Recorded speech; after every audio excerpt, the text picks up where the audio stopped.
magandang hapon sa lahat. Oras sa buong Pilipinas, alas 11:56. So, pag siniswerte nga naman ang panahon, no? So, nung Sunday, dito tayo natulog sa police station ng Tuguegarao City. Dito po tayo sa kubo. Yung kubong yon, doon po tayo natulog.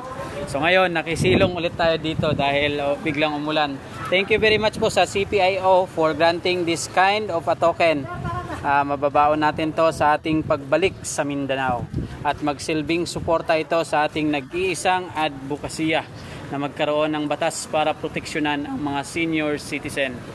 So meron na po tayong courtesy picture kay Gob at mamaya kung titila po itong ulan ay ihatid natin sa printing shop yung picture para ma-layout po nila at nang sa ganon may attach na po dito sa ating nag-iisang pedicab na maraming tarpaulin na napagkakamalan minsang naglalako. Dito'y Ajay Lako mo. Yan. So yan, standby and stay tuned.